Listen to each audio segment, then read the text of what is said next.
Hey everybody, so before we get into the show, I have a question for you. I want to know who out there wants to unlock their true potential and transform their life on an extraordinary level. So there's no secret formula out there. Results come from long-term consistency, which is built through discipline. So do me a favor and take a moment to imagine what you could accomplish simply by taking consistent action towards your goals. For you, maybe that's crushing 3 workouts week in and week out, or maybe it's increasing your income by making 100 sales calls every week, no matter what. Or maybe it's simply sticking to a consistent schedule with your spouse to improve your marriage. So imagine what life could look like by building that relentless consistency. So here's the exciting news. Achieving this feat is 100% within your grasp, and we know this because we have done it. And we're here to empower you with the tools and guidance you need to cultivate relentless consistency and success in every aspect of your life. No longer will you face this journey alone because we are in your corner, ready to support you every step of the way with 3 phenomenal options to kickstart your transformation. Option number 1, our monthly Ideal Connect calls. So these calls are extremely affordable and they help inspire and equip you with the practical strategies that you need. As a bonus, all attendees receive Ideal merch that changes each month. So check out our YouTube channel to witness the transformative power of these calls for yourself. Option number 2, the Ideal Light Package. Perfect for those who already have a clear vision of the actions that they need to take, but maybe just require some external accountability to build that unwavering consistency. This option will help you stay on track and conquer your goals. Option number 3, this is the full-on Ideal Impact Coaching Package. Our comprehensive coaching is tailor-made for individuals seeking to discover their purpose, define their own success, and take on challenges to embark on a profound journey of personal growth and fulfillment. So if this got you fired up, go ahead and head over to idealimpactpodcast.com. Again, that's idealimpactpodcast, one word.com, and sign up for a free coaching consult to learn more about the transformative possibilities that await you. All right, that's enough for me. It's time to dive into the show and immerse yourself in the incredible insights and experiences of our host and guest. Let's get after it, everybody. Thanks for checking out the Ideal Impact Podcast, where we discuss 5 key skills and the impact they can have on your life as well as some major issues in society. You ready to get after it?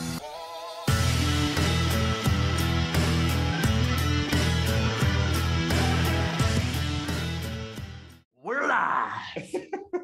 I don't even know if you gave it enough time to actually get started. I'm sorry. It either worked or it didn't. One more time. We nailed it. No, that's a little more editing for me. Perfect. Let's just roll with it. All right, gentlemen. So you recorded an episode without me last week. How'd that feel? Was that your win for the week? I thought it was way better. Yeah. Than the ones with you, to be honest. But we missed you, dude. We missed you, man. It was a good one, but we missed you. I wouldn't call it a win. I would say it was. I don't know. It wasn't as fulfilling. Yeah. It wasn't. All right. Well, that means a lot to me. I appreciate that. So, well, since I wasn't here last week, I'll go ahead and get started with my win for this week. So I rewarded myself with some new running shoes yesterday and finally actually spent some money on them, got some Hoka Cliftons, and it's like running on clouds. I was doing sprint intervals at like a 4:30 pace for 60 seconds this morning, and it was just incredible. I don't know if it was like a placebo effect that I was just amped up because I had new shoes, or it was the shoes themselves, but either way, I considered that a win. So off with a great start to the week with two good cardio sessions. Sounds like the PF Flyers from Sandlot. Hell yeah. Yeah, guaranteed to make a kid run faster and jump higher. First off, I love the Hokas. Now, I'm a big boy. I'm like 250 pounds, and I have a stand-up desk, and the Hokas, that padding is nice. Yeah, it's like running on clouds. It was incredible. What's your win for the week, Doc? My win for the week, I launched a new email blast for my new rebranding, and actually got some compliments on it. And so instead of everybody unsubscribing from the list, I got some compliments. And so that's a huge win for me. Oh yeah. Awesome. Yeah. Well, we'll give you three new subscriptions today after we get wrapped up with the podcast. I appreciate it. Randy? Oh yeah, I'll go. Wins for the week. I didn't hit all the habits that I had planned for the week, but I hit 90% of them. And I have like 7 or 8 that I'm trying to accomplish each day. So for me to hit 90%, I'm taking that as a big win for past 7 days. Yeah, that's awesome. Good stuff. What about you, Brian? So my big win would be with my custody with my children. I have them a week on and a week off. So this week I had them the entire week, and I was still able to hit my morning workout, my evening workout, my gratitude, the gallon of water. So I don't know if I was 90%. I would say I was. So it's a win for me too. While doing that, I got to spend a lot of time with the boys. They had some interaction with me during the second workout, so it was fun. Heck yeah, man. That's awesome. Yeah. Well, we would know what percentage you were if you would download Habit Share and start sharing your habits with us. So hey, Kyle, he's got if you didn't know this, my coach is sitting right next to me and he gets it every day. Ooh, well, maybe you need to add me then so I can see it too. And then we can both call you out. Well, I am now. You're welcome. Okay, I will add you. I'm going to do it right this second. All right, awesome. So joining us, so Dr. David Powers today. So Doc, why don't you go ahead and just give us your background? Start with kind of like how you grew up into what you're doing today, and we'll jump in and ask you some questions along the way. All right, sounds good. I grew up in Myrtle Beach, South Carolina, which sounds really nice, but it's a very redneck vacation destination. And grew up in a trailer park. Had a rough time growing up. Bright red hair, rosy cheeks all my life, and got beat up a lot just because kids enjoyed beating up the redheaded kid.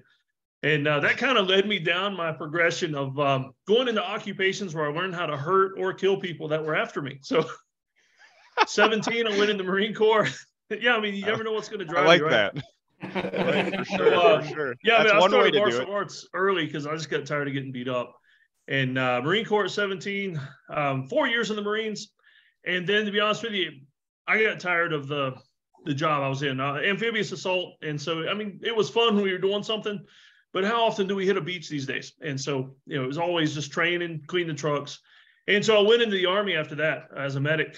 And some people say, well, you were in the Marines, why not go into the Navy and be a corpsman? And there's no way I was going in the Navy, not after being a Marine. That's just wrong. You didn't want to transfer to the women's department, as they call it? Yeah, right? yeah. I mean, and I didn't want to go into the Boy Scouts or the Air Force. And so I went into the Army as a medic and served another 4 years in an armor battalion, which was awesome because hardly anybody got hurt, but when they did, it was really cool. And my ambulance was a 113, which is a small armored vehicle. And man, we would have so much fun in that thing. Plus, it was the only air-conditioned vehicle in the whole battalion. So for the troops, you said you had so much fun in the vehicle. Like, all right, so me and one of my buddies took the commander's Humvee one time and just went Baja on these back trails up in Michigan and flooded it because we shorted out the electrical system. So what was like some of the most fun that you had in that? Well, we kept trying to see just how big a tree we could knock over with it, and it was so much fun. And and though most of the time these days they don't like you taking them in the water, even though they'll float and move and everything, they do really nice in the water, even though you're not supposed to most times. But for the troops' comfort at night when we were asleep and we weren't being tactical, we would leave the AC on. That way, if we needed to treat somebody, we'd have a nice, cool place for them. And we also slept there. So that was nice. It's convenient. So after the Army, that was about 2001. After the Army, I was working disaster medicine. And so 9/11 happened, and I got to be like one of the first people to help start the Department of Homeland Security. So that was a lot of fun.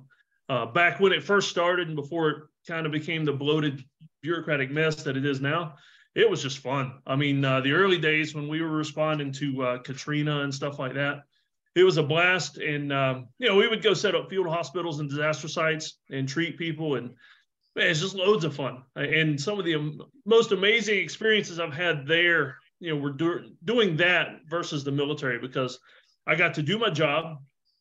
There was very little paperwork because you know how it is. You guys, when you're so far away from the commanders and where the paperwork is, you can kind of have fun, do your job, and just it's a blast. And that's me now. I mean, I'm out of the military, out of federal service now, except for contracting every now and then. So I live on a little farm in upstate South Carolina. Got 5 kids, and I do motivational speaking. I do stuff like this. I write books. Just living the dream life. I got a mountain bike trail that's a couple miles long that right outside the front door. And so it's just a blast. I think the three of us need to take a trip to South Carolina. Sounds like it. Yeah. Dude, I got so much property here. I got like 10 acres that you can camp out on and just enjoy. That's awesome. Yeah, we definitely need to do more. So I've been actually talking to a friend that I met through my mastermind group, Go Abundance Emerge. His name is Doug. And I was like, dude, we got to get some training in together at some point, but he's out in Colorado. So I'm like, I guess I'm going to make a trip to Colorado at some point. So now we got to go to Colorado. We got to come to South Carolina. We're getting all over the place. And it's funny that you said that about Myrtle Beach. So I went to Myrtle Beach one time, and my take on it was just so overly touristy. Like I felt like everything I passed was either a gift shop or like a putt course. I'm like, this is not my idea of relaxing. Like I want to get away from people when I go on vacation. So have you ever watched Eastbound and Down? What's his name? Danny McBride. Yes. Yeah. I have, most but it's of been that a while. show was in Myrtle Beach, and it was so accurate. That's hilarious. Yeah. The haircut and everything. The mullet. Yeah. Nice. Definitely back today. Very popular. It is.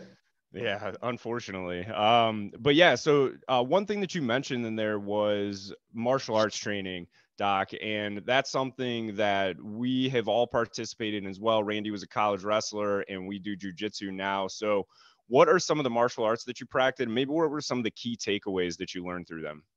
Okay, yeah. I mean, I started the early days like most kids with, Tang Sudo or Jeet Kune Do, stuff like that, just whatever was around where I was living.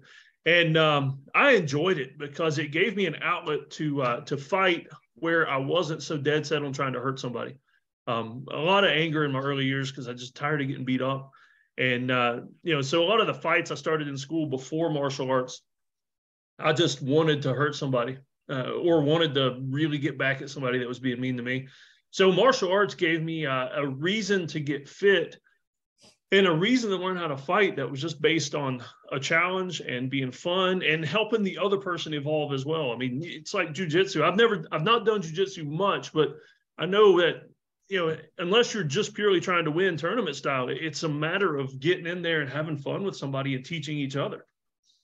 It's just lots of fun. I mean, now I'm getting into Filipino martial arts with sticks and knives and things like that, and way more fun, way more. As a matter of fact, I've got some bloody knuckles right now. It's a blast.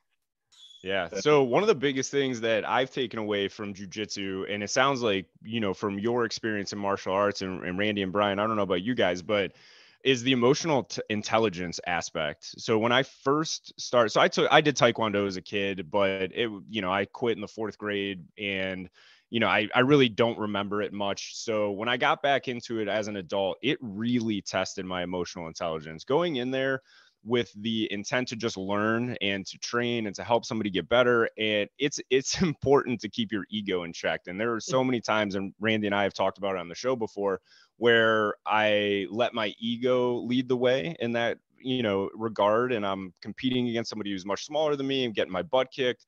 And it's just super frustrating. And once you take away those lessons, it definitely applies to the rest of your life when it comes to business, being a father, being a spouse, all of those things. There's so many good analogies for life within martial arts. So I'm sure that you found the same thing, Randy. I don't know if you have anything to add to that as well.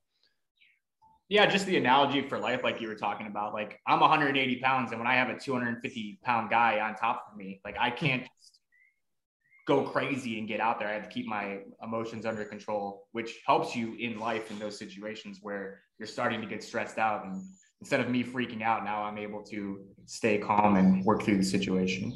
I couldn't agree more. Years ago, I was at a gym where I was constantly training boxing and Thai boxing. For me, I would walk into the sparring ring with the idea that we're here to spar. But that one punch that you got that was a little extra than that 75%, boom, makes you want to. And that's where it really comes into controlling itself, the discipline to be like, okay, this is just sparring. I don't need to kick the guy's ass right now. But it does. It adds a lot to life and how you control yourself outside of a gym. Oh, yeah. Something I've gotten into a bunch lately, kind of an outbreak of the Filipino martial arts is cane fu. It's a weird, like fighting with canes. And it's geared towards disabled people. But my dad's a disabled vet and has to use a cane and walking stick quite a bit. And it's a lot of the same skills as the Filipino stick fighting, but it's using what I consider the only 100% legal weapon you can carry anywhere, even on a plane. You can carry a walking cane. Yeah, and that's a great point. I never thought about that. I didn't think of that either. Yeah, that's pretty sweet. Plus, I mean, you know, you get a cool cane, it just looks neat. You know, get a top hat and a cane, just walk through the mall or whatever. That's awesome. So you had mentioned that you were doing some motivational speaking nowadays. So kind of give us some background on that and maybe how the ideal skills work into that. So again, for everybody out there that's listening, ideal intentionality, discipline, emotional intelligence, accountability, and loyalty. So again, the motivational speaking and anything else just as far as like entrepreneurship and being self-employed, all of that stuff as well that you're doing now. Oh, yeah. Motivational speaking, I got started with that teaching first aid and CPR just because of my medical background. And so I had to go to a lot of medical conferences. And most of the time when I went, and you being in law enforcement, you'll understand this, at most of those conferences, it's the training officers that are doing the presentations, and they suck. Most of them are not good speakers. They just have a job that is training officer, and so they get tapped to speak. And so I started offering to speak for free, and then it morphed into getting paid to do it. And now I get to travel all over and mostly speak at EMS conferences, a few fire, a few law enforcement, mostly EMS. And I branched into motivational, but to be honest with you, what I enjoy more than that, because the motivational, you're typically doing like a keynote address, hopefully a few thousand people, if it's not the last thing of the conference and nobody shows up. But what I enjoy is the small training, the breakout sessions. And as far as the ideal aspects that you guys talk about so much, I love doing a pre-conference. It's like an 8-hour, I call it NCO school because it's training middle managers how to understand all the things that you guys talk about with ideal. And emotional intelligence being one of the biggest ones that I harp on, because I like to do this NCO school where it's kind of like a leadership seminar for middle management, the NCOs, the people that really run the organization. And so that's what I've gotten into more and more just because I enjoy it more. It doesn't pay as good, but it's more fun for me and more towards my calling. Yeah, I think three of us were all NCOs, and I think that applies. So I'd like to maybe catch up on that, see one of these that you're talking about. When's the next one? Oh, yeah, it's fun. Yeah, I'll do like an 8-hour pre-conference if I can talk them into it. And man, the reason I enjoy it so much, I think it's because it's a small group, usually 20 or less. And I can actually, in 8 hours, I really get to know everybody, and I'll stay in touch with them later, things like that. Yeah, that's awesome. So it sounds like the intent there is much more of an intimate setting. So you get to build those deep connections and really connect with people. That's awesome. Oh, yeah. Yeah, very cool. So you said something there. So you started speaking for free, and then it morphed into something that, you know, what you're doing professionally now. So would that be something that you would give advice to people like, hey, if there's something that you enjoy doing and you're not sure how to monetize it, because we talk about that so often in society today, especially around entrepreneurship. And when you're involved in these mastermind groups, it's like, hey, find your purpose and the money will follow. And we've taken that mindset here with Ideal too. It's like, hey, we're giving away free coaching all the time to just try to add value to people because that is our mission. So would that be a piece of advice that you might give somebody who's trying to get started in something that they're actually like passionate about? Oh, yeah, absolutely. I mean, to get started speaking free, it wasn't just at those conferences. I would speak at churches a lot too. And, you know, small churches, you're lucky if they take up an offering for you, or maybe they take you out to eat afterwards. But it got me the experience because I'm a big introvert. And so for me, getting up on stage, it was one of those I need to conquer my challenges thing. And so I started getting up on stages as much as possible. And that's how I got to where I was comfortable speaking. And even now I'm comfortable to the point where I'm not the best speaker. I get dressed up, but I still stick out because I got the beard and the bald head. But even when I mess up on stage, it doesn't bother me because I mean, I've split my pants before. I've, you know how right before you go up on stage, you like wash your hands in the bathroom and then splatters on the front of your pants, that kind of thing. Yeah, it looks like you peed yourself on stage. I've done that. I mean, it's gotten to the point where I'm comfortable enough speaking, and that's only from experience. If I mess up, so what? In an hour, I'm gone. I still get paid. If they don't bring me back, I don't know why. You know, I'll just kind of include that in the self-evaluation. That's What I've awesome. found from teaching is like, if you do screw up, like they don't know that you're screwing up anyway. Yeah. Because you're up on stage. I mean, you're like the hero to most of those people. Right. Unless you're like me and you're looking at the training officer saying you suck. I think that's awesome though too. So basically, I have a friend that I was talking to this week who it was so funny because I heard through the grapevine and it all came back to somebody that I end up talking to every single day. That they had been struggling with putting themselves out there, being comfortable. They're an introvert. They want to get better at speaking, communication, eventually get into public speaking. And they asked for some advice. I'm like, reps. The only way to get better at it, to get more comfortable, is to just not fear the mistakes that you could, no matter how long you wait, no matter how much you practice, you're going to make mistakes. The best thing that you can do is just put yourself out there. So I sent him the link to sign up for a podcast interview. I'm like, hey, it's reps for you. It's reps for us. Like all around, it's a win-win. It's not going to go perfectly. Who cares? We're all going to learn from it and continue to get better. So I love that you took that mindset. And in order to overcome that fear, you just did it. My biggest fear is sharks. And I have zero plan on ever actually overcoming that fear and getting into the water with sharks. But I think it's a little bit different. Oh, you know how I did that? I worked one summer in Key Largo as a dive research intern. And I started taking trips with this one guy that would go down there and pet the sharks. So he would like go down there with bait fish in his hands and chainmail gloves on. And, I'm down there with him the first time. And I grew up in Myrtle Beach, so sharks were just normal when we were surfing. But I'm down there watching this guy in a scuba gear, and he hands me a nurse shark. And it's just like, hands it to me. Next thing I know, it's in my arms. And it's like, okay, it's not so bad. We're doing this. May not do this again, but it's not so bad. Well, hey, at least it wasn't a great white or something, right? Yeah. Hey, we're going to make it a point when we make this trip to see him down in South Carolina. You're getting in the water. It's going to take I don't know what it would take to do that. And the funny thing is, I grew up on the water. I spent my entire days in the summer on the beach in Newport, Rhode Island. And I got in the water all the time when I was a kid until I watched the movie Jaws. And I remember I'm like, Mom, Dad, like those are in that water and you let me do that? Like that's horribly irresponsible as a parent. What's scarier to me is alligators. Because, the sharks, most of the time you see them. I mean, it's like they have to warn you before they bite you. The alligators, though, we would swim in the rivers and black water and stuff like that. And, they're huge and they're scary and you never see them until they're there.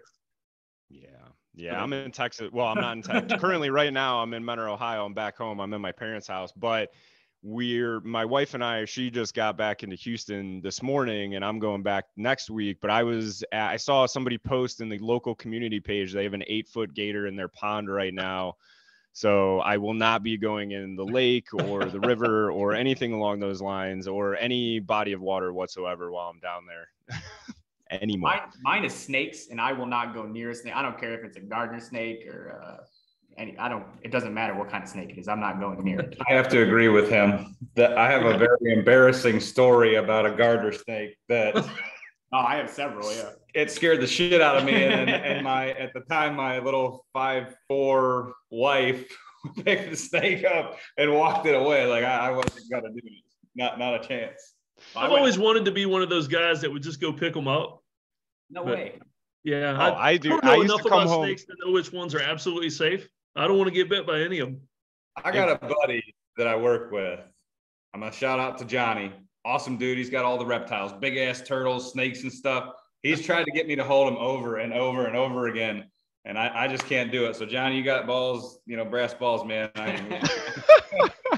What's so funny is, so we're all talking about this stuff. So obviously sharks are an irrational fear. I can just stay out of salt water. That's pretty simple. We're talking about snakes and all this, and every single one of us signed up to potentially sacrifice our own lives and go into battle and do, all this stuff. And it's like, I remember too, I was at the hospital one time. I had appendicitis, and the nurse comes over. I have tattoos, and she's telling me, hey, we're going to start an IV. I'm like, I can't look because I'll probably pass out if I look while you're doing that. And she's like, it's always you big guys with tattoos that can't watch, can't do needles. I'm like, listen, that they're just there to make me look tough. It doesn't mean that I am tough. It's a scare tactic. It's like a poison dart frog. They're bright colored for a reason. We were in a training exercise in North Dakota, and they had us like on this ranch, like where the cattle were. They just moved them, and that's where we stayed for 3 weeks. And there was 2 rattlesnakes in the tent, so I packed all my shit and moved tents, like thinking thinking the rattlesnake just can't get into the other tent. Like they're only gonna go in this tent, so I'm gonna go over to this tent. I would say your intentionality there was misguided, Randy. I ended up sleeping on the trailer of the truck eventually. I was like, screw this. There's too many snakes everywhere. If I had been there, I would have been going out and finding a big rubber snake to throw at you in the middle of the night, right on your chest while you were sleeping. Like, I'm definitely afraid of them. We were on a hike once, and I didn't even realize that I did it, but a little garter snake just went out on the path, and I threw like my daughter in front of me. Like that. So I guess we won't be starting ideal parenting anytime soon. So anyway, to Brian, your superpower is keeping us on track, and here we are talking about snakes and I was just looking to do that. But well, and how are you going to do that? Go ahead. I was going to ask the doc. Basically, we talked a little bit about your background. We know that you've done some public speaking, that you were in 2 different branches of the military. I want to know a little bit more about, you grew up getting picked on, you went to do a job. What led to all that? I mean, at some point or another, between your adolescence and your adulthood, you chose the path of becoming a doctor. What did it take? Try to relate that to what we talk about on a daily basis. Was it just intentionality? You said to yourself, I want to do this. Or was it something that happened in your life? How did this come about? It was actually a good mix of both that led the pathway to that. In EMS, I call it the year of hell. I had a lot of friends get killed, both in EMS and in the military. And the biggest one that got me, I think, it was a good friend of mine that I served in the Marine Corps with, and he went back as a contractor. And I saw him at Walmart. I was working on an ambulance, saw him at Walmart right before he left, and he was trying to talk me into it. He said there was another position open, go with me. And he went over, I didn't, had a couple kids by then, just, tired of that life and didn't want to miss the kids. And he ended up getting killed on the way into Fallujah. And I would have been, basically an RPG got shot through the front windshield of his Suburban and just incinerated the inside. And I would have been sitting right beside him. And that and a few other things that happened in EMS, some friends getting killed on fire scenes, pushed me to the edge as far as EMS went, and had enough of that. And I decided that crappy pay, everybody's dying around me in what should be a fairly safe occupation in the United States, except I was getting shot at more in the ambulance than I did in the military, which baffled me. I'm here in upstate South Carolina where it should be fairly safe, and the rednecks usually don't shoot at you. But everybody else was. And so I decided, I'm going to leave EMS. I'm going to burn that bridge, and I'm going to go back to school. And the intentionality part was I wanted to get a terminal degree. Be honest with you, it didn't matter what it was in, but the trouble I'd had in EMS led me to seek a counseling degree. And so I went to seminary, and I was actually in 2 different college programs at one time because I'm very driven when I want to do something. So with the intentionality aspect of that, I wanted to finish this degree, but I also wanted to get my doctorate and get a terminal degree. And I was doing both at the same time at night, had a couple of kids, just staying up late, and got my degree in counseling. And my idea behind that was that I wanted to go back to EMS and help the people that were having the same trouble I did. I knew that self-therapy, in a way, the things I learned in counseling, the internships, the working with other people, it helped me get better myself, but also gave me tools that I could use to help others. And that's when I started doing the speaking more, the motivational speaking. I call it motivational speaking for lack of a better term, but it's more of a therapeutic, get off the couch and do something kind of speaking. And so, that's where I am now. I like helping people that are going through the same thing I went through. But you guys understand, being in the military and law enforcement, you can't just talk to anybody. And the weird thing is, the people that would understand it the most, the ones that are right beside you, you can't talk to them either, because then they're going to question you, or you worry if they're going to question you or crack up or something. And so I try to be that guy that's enough outside the system that people can talk to.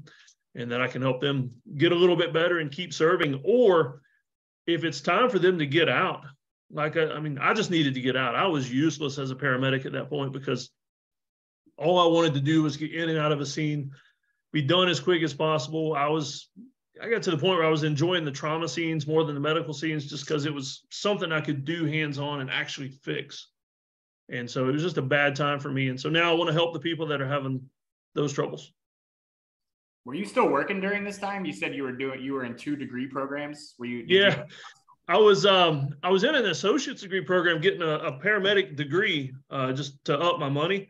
And then I was doing night school at night with the seminary stuff, and then working in between. I mean, you know how EMS and fire, we work 24/48 usually. Mm-hmm. And so I'd work 24 hours. And if it was a slow station, I could do schoolwork while I was at work.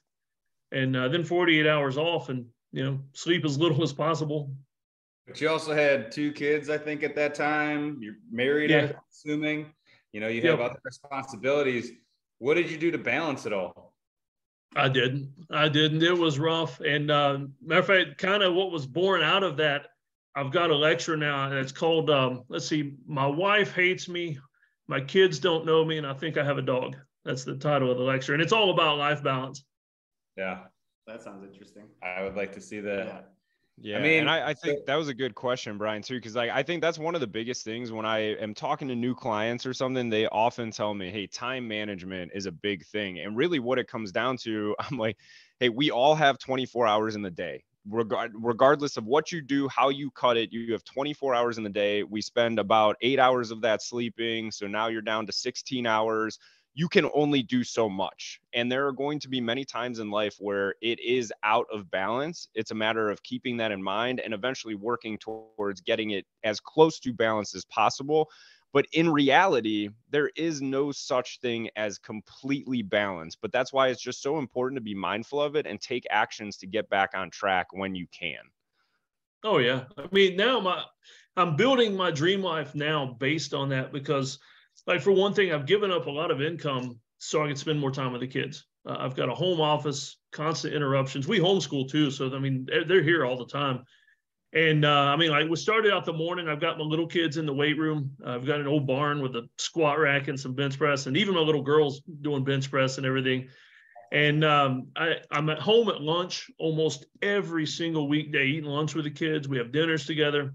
And I don't want to do it to the point where they just get tired of me and have no time without dad. But I've given up a lot of income and a lot of job opportunities just to, more time with the family, because in a few years, they're all going to be gone. I can always build my business back up after that point, but I want to enjoy as much time as I can with the kids. That is awesome. I think it's really important. I can relate to that right now. I want to spend as much time with my boys as possible with the situation that we're in. So I applaud you for that. There are plenty of parents out there today, and this is one of the things that we've talked about in the past. The parenting of today's world is just so different. So what you're doing, Doc, I think is awesome. Putting the family before, the career, that is dedication, that is discipline. You could easily be like, you know what? I'd rather be at work because it's easier, it's peaceful, it's quiet. And unfortunately, that's how a lot of people go about their days now. So, yeah. And it's made me smarter too. I mean, I'm building, anytime I do something now, I'm looking for ways to, like a lecture. If I do a keynote lecture, I'm looking for ways to repurpose the content. So I do the work once and then publish it in 30 different places. And so, either passive or near passive income. And that's my goal, is to get to it's a huge goal right now, but I want to get to the $1,000 a day in passive income. And that way it's $1,000 a day, which is a lot of money compared to what I'm making now. And it's all passive. Like, if I want to go to the zoo or spend all day going out looking for snakes so I can come hide them in you guys' houses, I can do that. Doc, I'm telling you right now, if the doctorate falls through, you got to become a comedian, dude. You're fucking hilarious. A comedian and a professional. Trying to do stand up one time and telling all the dark jokes we used to talk about at the ambulance station, but I figured people wouldn't like that. I think that's what the world needs right now. They need more dark humor. People they take life and they're offended by everything. And it's like Dr. Phil says something we talked about on a previous show, but just because you can be offended doesn't mean you should be offended. Like lighten up a little bit and enjoy yourself. It's incredible where we're at. One thing that you said in there, or excuse me, you actually said this in your episode of Small Steps, Big Wins with our friend Sue Soller. So shout out to Sue and her podcast. Make sure everybody listens to that.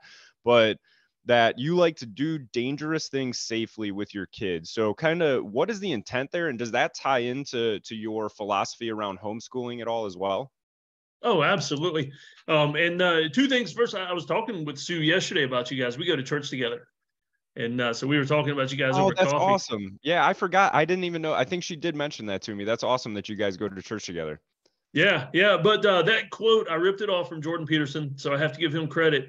But yeah, dangerous things carefully. And so I want to, I mean, even among dads, we're trying to be all manly and everything. But when we see our kids doing dangerous things, there's that instinct to make them want to stop or be more careful. And though there are certain things that I make them do, like, when we're mountain biking, we wear helmets because I've already busted my grape open too many times.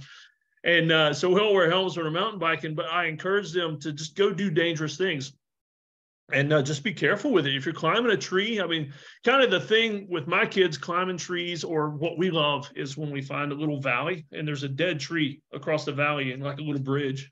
And so you can walk that bridge and, a 20, 30-foot drop. And so I always tell my kids, if you start to fall or lose your balance, just go ahead and jump. I mean, you're going to be safer trying to control that jump than you are falling and landing on your back or your head or something. And so dangerous things carefully. You climb trees, but, don't climb the little tiny limbs. That's how you be careful doing something dangerous. Guns, I know guns are a touchy issue. Like you said, people get offended by guns, just the idea of them. I go by the premise of teaching my kids how to handle guns, and that way I don't have to worry as much about the safety. So, I mean, a gun is naturally a dangerous thing, but the safely way to do it is kids knowing how to use it and it not being such a foreign thing that it looks like a toy to them. They realize that this is something I need to pay special attention to. If I'm at a friend's house and find one, I need to tell somebody, that kind of stuff. Do the dangerous stuff, but just do it smart. Yeah. So I had made a post on the Ideal Impact podcast Instagram page about how I would address the current issue of gun violence that we're experiencing. And one thing that I would do is definitely reinstate firearm education within schools. Now, ultimately, as a parent, I think that ultimately does fall on you. But when we go back and we look through history, that's another thing that I think we're doing wrong in society today, is we're ignoring history or trying to erase it rather than learning from the mistakes that have been made in the past.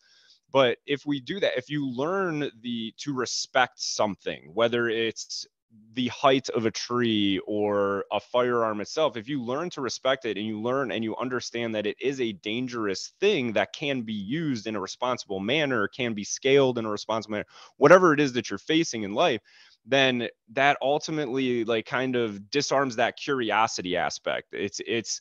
So I love the thing that you're approaching there. How do you think that those lessons apply to other areas of life as well? Because I'm sure that's kind of the intent there, right? Is to teach your kids hey, there's other things that you're going to come across in life. If you can do it with this specific thing, you can do it with other things. Absolutely. I mean, a core part of our homeschooling is critical thinking and logic. And so it's a core subject, but it's part of every subject we teach. I mean, like for instance, with gun safety, critical thinking and logic plays a big part into that, with knowing what to do. I mean, it's a step-by-step checklist driven. I mean, just thinking about gun safety, whether you're unloading one, whether you're checking to see if it's safe, it's logically based. And it's just really fun trying to bring that into aspects with my kids. I mean, I've got younger kids. I mean, a lot of videos that I can't post on YouTube, but I mean, I got my kids out working chainsaws and everything, and just I teach them slowly. I start them out with, the small stuff, working on small limbs. And next thing you know, my kids are cutting the trees for me while I'm working, that kind of thing. It's pretty cool. And I don't have to worry about those things laying around, machetes and chainsaws. I mean, so if you guys ever come visit, I mean, it's going to be fun. How old are your kids? Okay. So my oldest is 18. He's out of the house. But I've got a 16, 12, 10, and 6 still in the house. So I have a 6-year-old myself, and I find it difficult because I do things with, he's been riding in a motorcycle, or at least a dirt bike or a four-wheel since he was 2. Just this past week, we were out at a drag strip and he's drag racing. To me, it's easy to do that stuff that I grew up on, but I struggle with what you're talking about. Like, you know, I get nervous when he picks up a hedge tripper, or, you know, hedge clipper. Yeah. Like, how do you leverage that? Like, you just have to let it go and be like, they're gonna learn, because I'm thinking, I have to just tamp that down. One of the things I do, like my 16-year-old, when he was 15, I let him go start helping. He was working with a guy that does remodeling. And that was part of how I had to do it. Because if he's beside me working with the circular saw, things like that, I'm going to be eyeballing him. And every 30 seconds, I'm going to be like, you being safe, got your goggles, you know, whatever. If he's off working with somebody else, I just got to let it happen. And, you know, trust that he's going to do what I've taught him. But like the gun safety, I actually, I paid a friend of mine. He was going to do it for free, but I threw some money at him. And he was in the Marines and Marine Security Forces, and a whole lot more handgun training than I ever had. And so I paid him to come teach a full-day homeschool class to all my kids on gun safety, because I knew they're going to listen to him way more than me.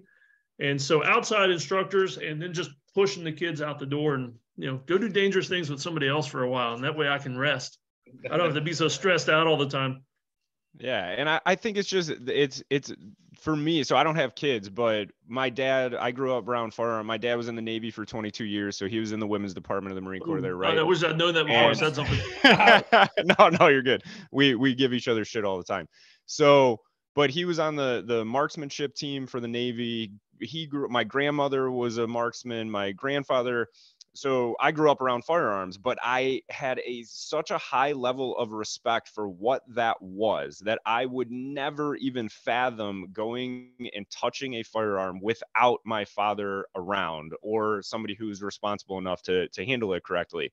So, and to me, that means you can't, no matter what you do, your children are not going to live in a bubble. They're going to be introduced to dangerous situations. So why not introduce them to them at a young age in a safe manner, so they know how to think logically and critically through that experience, and you're setting them up for success in the life. But by keeping them in a bubble, whether it's emotionally, physically, whatever it may be, you're not setting them up for success. You're setting them up for failure, because then they're not going to know how to handle that situation on their own. Yeah, exactly. I mean, and experimentation too. We had an incident here on the farm a couple of weeks ago where one of the neighbor's dogs got loose and was trying to bite at my daughter. It's a little dog, so not very dangerous. It just nip at you. And I watched for a while out the window to see how she would react. And so I was curious what she was going to do, and it didn't go well. So I had to run out there with a stick. But I mean, it was a learning experience. And so after that, though, you know, we've got sticks strategically stationed all around the house in case the dog comes back. Matter of fact, I shot at it this morning. I had my Glock out in the weight room with me just in case the dog came up, and well, it did. So, you know, the fun things you can do out in the country in South Carolina. But yeah, just experimentation. You just got to give them a chance to get hurt, and you know. But like you said, when they're young in a controlled environment, that's how you do it carefully. While they're here, they may get hurt, but it's in a controlled environment. And I know plenty of medical skills to, you know, patch them up or patch me up. I'm the one that usually gets hurt the worst. I mean, I have three kids of my own, and I find that if you ignore these things and you don't talk about them, they become more curious about it. And then they're going to go find out this information on their own or at a friend's house, and I don't have control over that. Oh, yeah. Yeah, sex education was a big part of our homeschool, too. Lots of time spent looking at uncomfortable drawings and things in school books. But that needs to happen. Right. That doesn't happen anymore. Yeah. And that's really concerning. And it's not a secret that there are plenty of people out there that are producing children and are not ready and should not be. And right. Oh, yeah.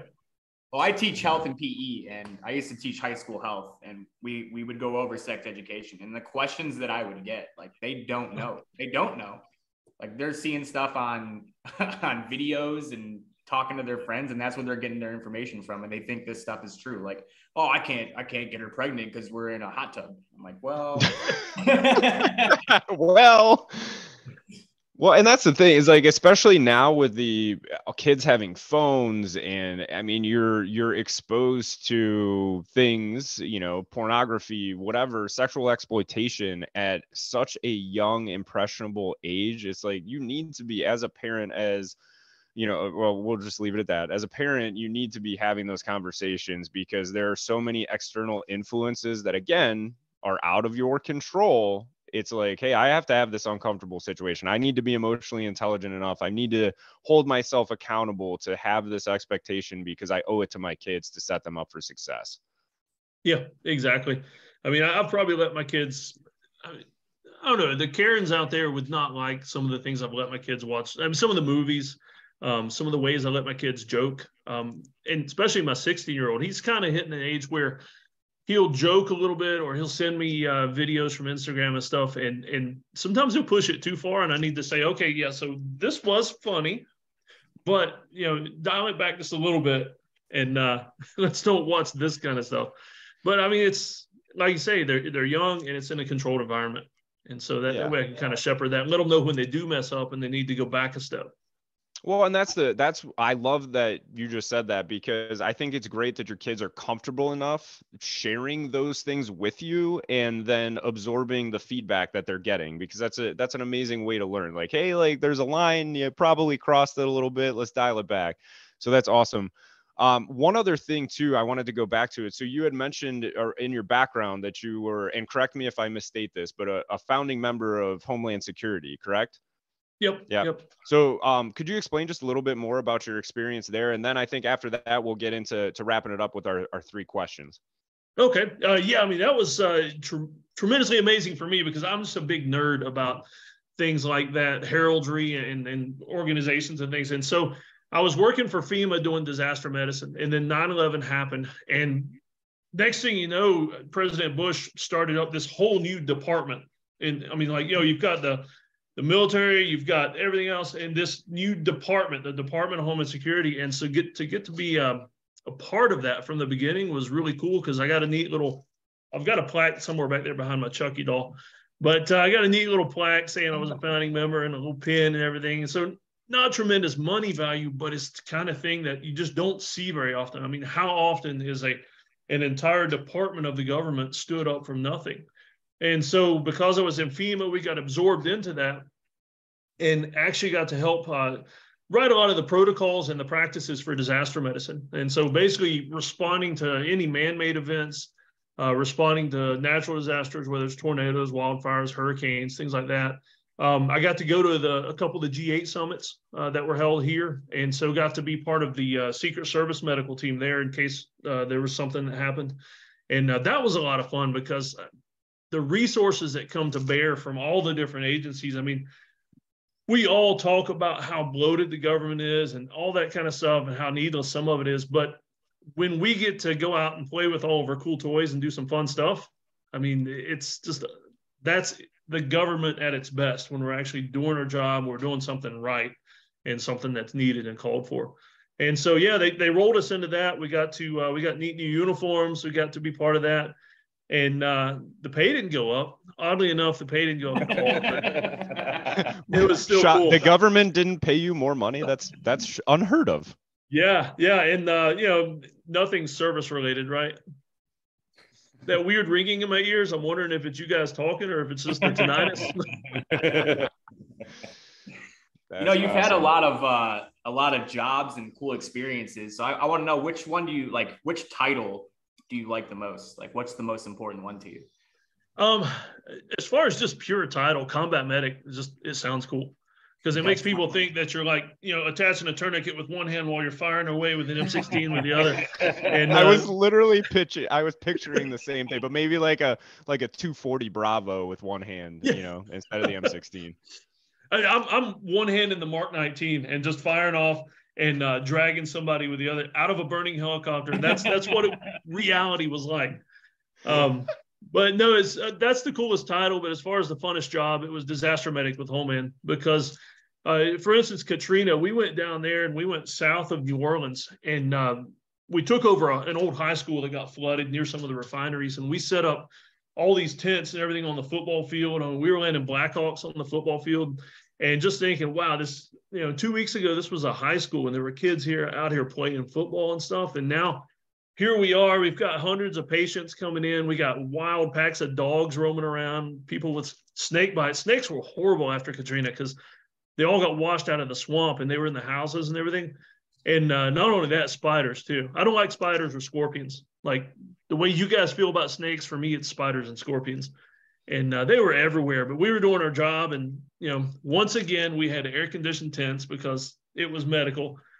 And so we had a nice, cool place to relax. And they had a decommissioned cruise ship that had been up in Nova Scotia.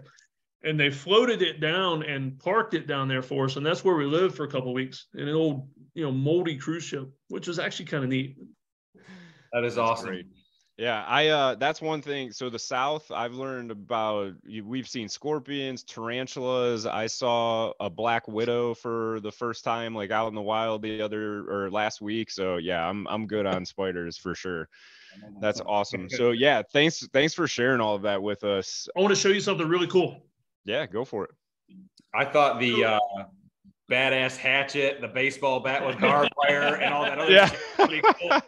So as far as scorpions go, I hate them because scorpions just look evil. So what I like to do is I grab them with tweezers and drop them in alcohol. And I've got boxes and boxes of dried scorpions that I found. These all came from inside my house. What? Well, no thanks, son. I don't know that we're going to take a trip to meet this gentleman. Yeah, no, I'm good on Ohio. After living in Texas now for 4 months, I'm like, yeah, no, Ohio's cool. We have so many less things that can bite you and hurt you or kill you. That sounds South like is some cool crazy. science experiments, though, for the homeschooling. Yeah. Oh, yeah. Yeah, I mean, anything you can log in for homeschool, that, catching scorpions is just botany or biology or whatever, depending on what you're doing with them. I'll go ahead and get us kicked off with our final 3 questions here. So the first one that we like to ask is, so of the ideal skills, so again, intentionality, discipline, emotional intelligence, accountability, and loyalty, what is your biggest challenge and what are some things that you've done to work on that skill? The emotional intelligence, for sure. I mean, that was an easy one, my hardest one, because I lack empathy. I don't have any of it. I wasn't born with it. And don't feel sorry for people usually. And so I've had to work on that. But to the point where I recognize I have certain strengths, and my strengths are, fall into the whole mission first, troops later category. Very analytical and disciplined, and I'll forget that there are other people involved. And so, especially having kids, I've got to just tamp that down and sometimes just abandon the discipline in favor of like, hey, my kid just needs a hug right now. I got stuff to do, so it's a short hug, but hey, he just needs a little hug right now. So I just have to work on that. That's a work in progress, but emotional intelligence is my weakness. I gotta know how kids have every kid has their own personality. So how do you have 5 kids? How do you deal with each personality, and how are you able to use your emotional intelligence to work that? It's been difficult, but I teach a lot of DISC, the DISC test, where you different personality attributes, and I've tried to apply that with my kids. And the older ones, when they get older, I make them take the DISC, and that way it really clues me into like, how does this person want to be approached? But one of the biggest things for me is letting them know how I am. And it keeps me from being too direct sometimes with them, like letting them know that, hey, when you want something from dad, just give them the facts. And that way I don't get frustrated. I don't feel like they're wasting my time. Just they know how to approach me. I know how to approach them. And it helps everything out quite a bit. Keeps the emotions down or the negative emotions. Hey, Doc, I'm probably the only idiot in the room here that doesn't know what that DISC is, what it stands for.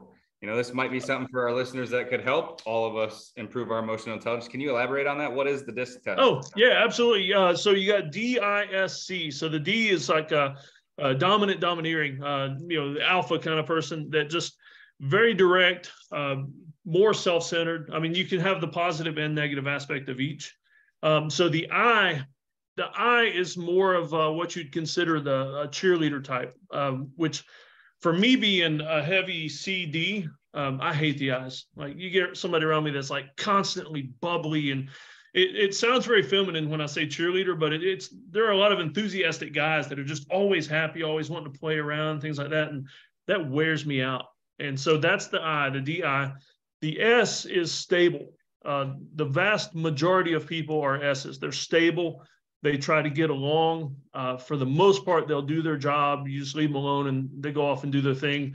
On the negative side, they're going to try to avoid conflict and just in an effort to get along. And then you've got the C. That's where I'm the highest. The C is, different letters, different words you can use for it, but I prefer concentrated. A C is more of an accountant type. They like numbers. They like facts and figures.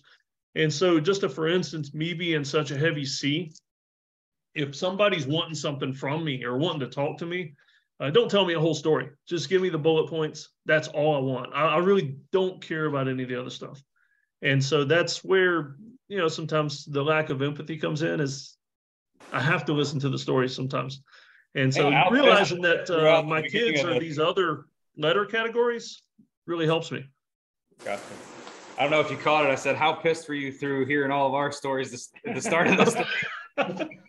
No. You guys are fine. It's to be honest with you, it's when you're around somebody a lot, like you hear the same stories over and over. And so you finally get to a point where you just want to, can we just skip the first 10 minutes of that story and you just tell me what's new? Sure. Yeah, no, I meet people for the first time.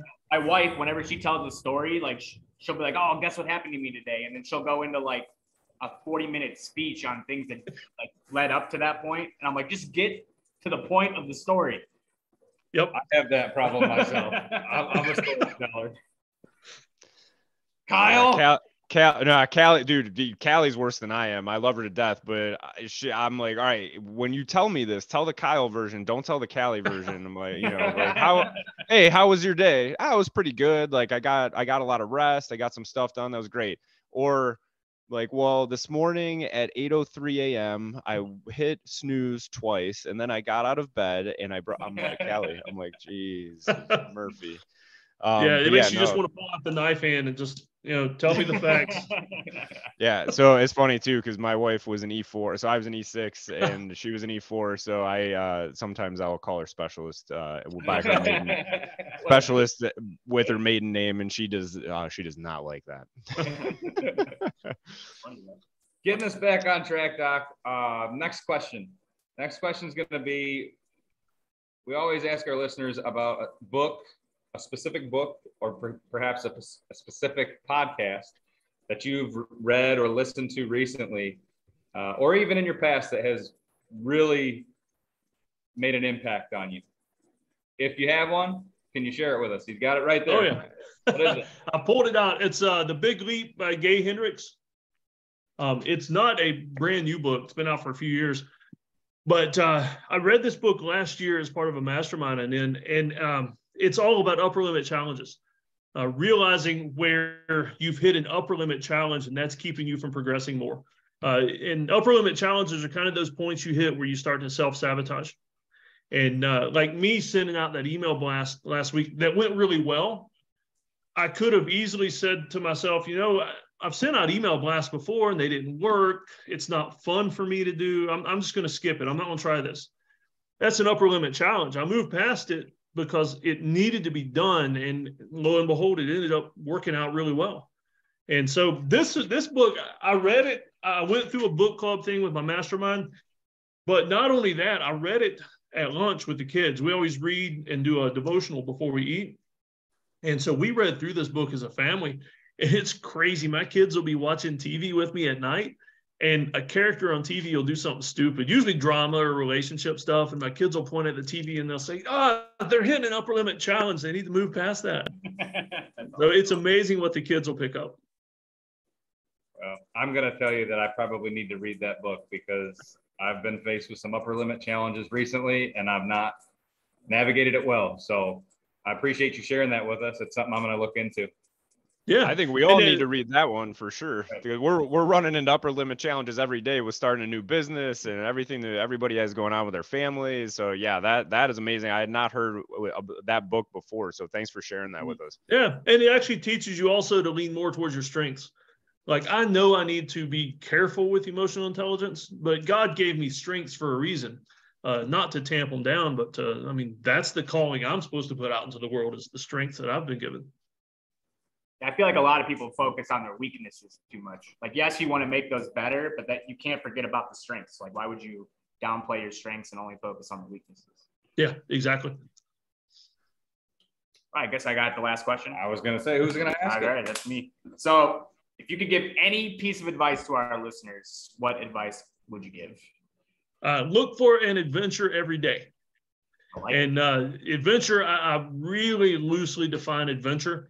For you, I mean, it could be your listeners, it could be a new food. It could be getting out of the office for lunch. It could be trying something with your kids that you don't enjoy.